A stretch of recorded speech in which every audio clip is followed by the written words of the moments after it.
The following is a reading of the second release of the Twitter files. This one was released on Bari Weiss's Twitter account. I'll spell that out for you if you'd like to follow her. That's Bariweiss, Bari Weiss. If you'd like to, please give this video a like and subscribe. And now we go into the reading.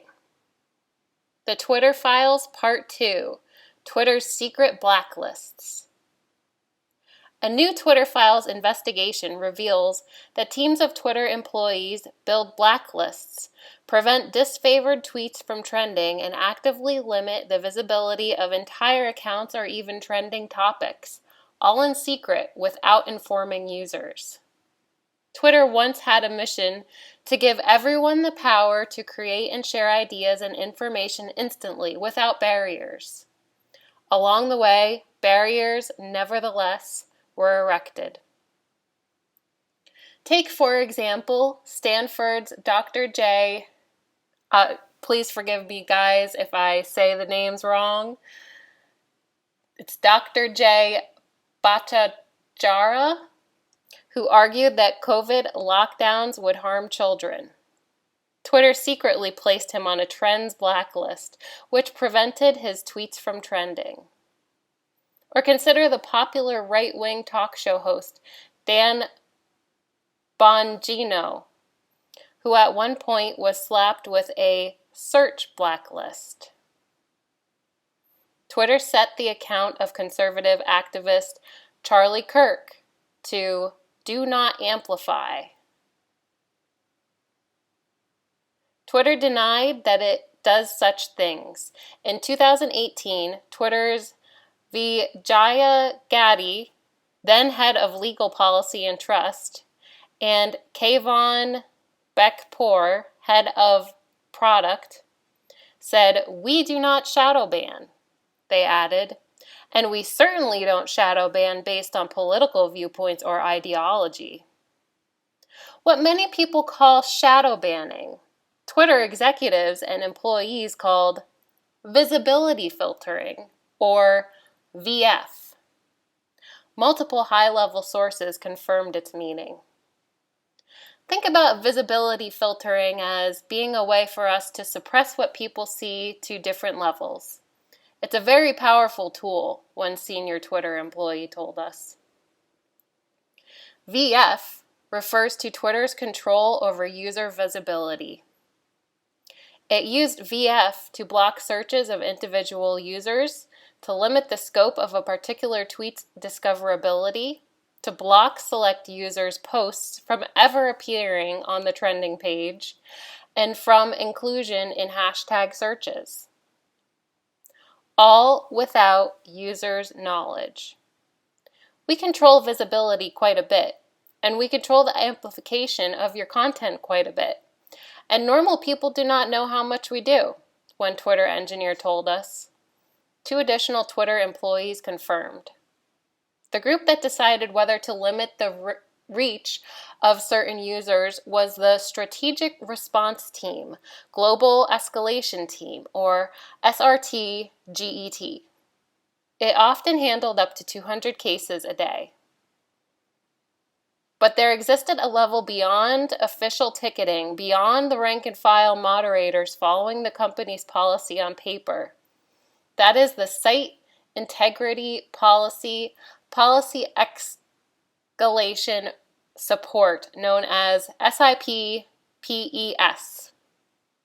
This secret group included head of legal, policy, and trust, Vijaya Gadde, the global head of trust and safety, Yoel Roth, subsequent CEOs Jack Dorsey and Parag Agrawal, and others.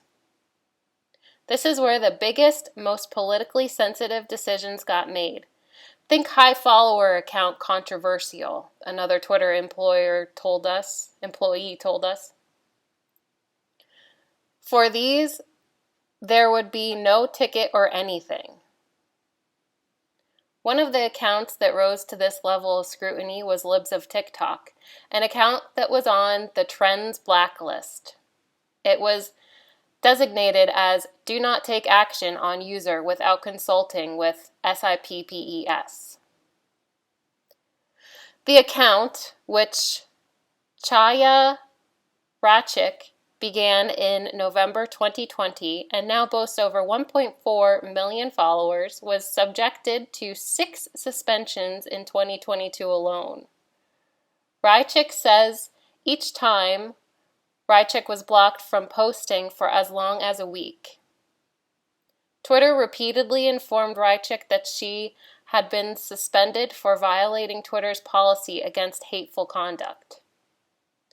But in an internal SIPPES memo from October 2022, after her 7th suspension, the committee acknowledged that LTT, Libs of TikTok, has not directly engaged in behavior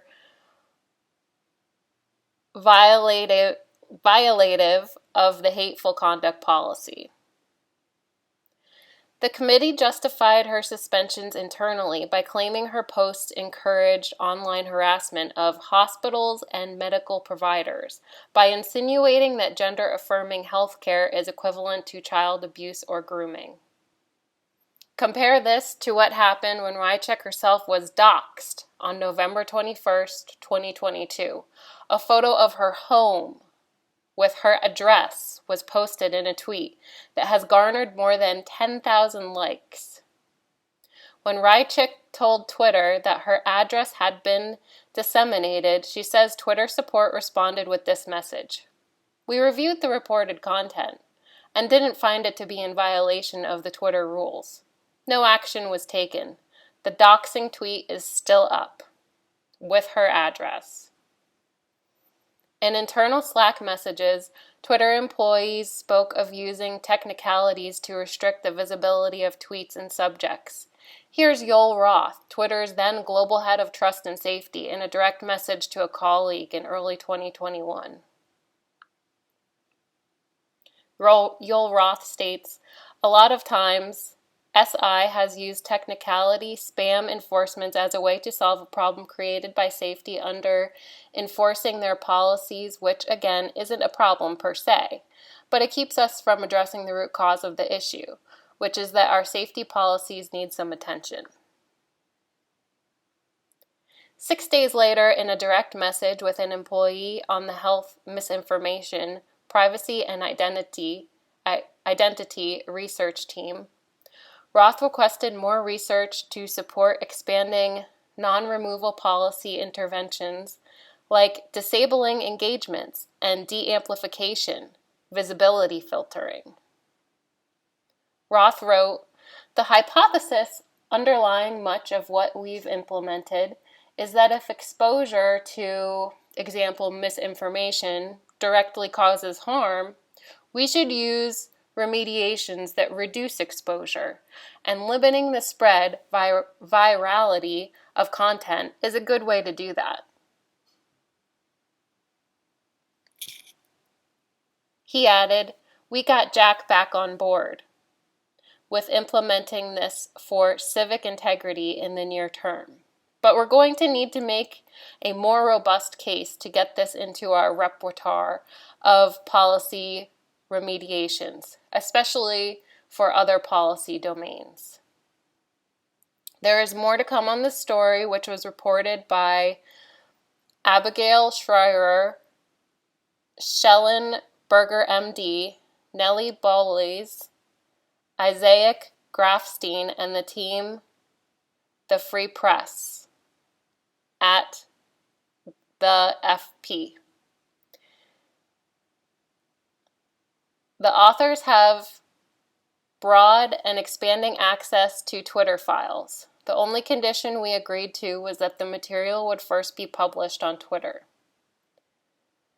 We're just getting started on our reporting. Documents cannot tell the whole story here. A big thank you to everyone who has spoken to us so far. If you are a current or former Twitter employee, we'd love to hear from you. Please write to tips@thefp.com vfp.com. Again, that's tips@vfp.com.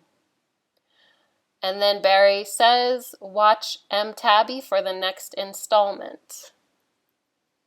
Thanks again, everybody, for listening, and I will talk to you in the next release of the Twitter Files, number 3.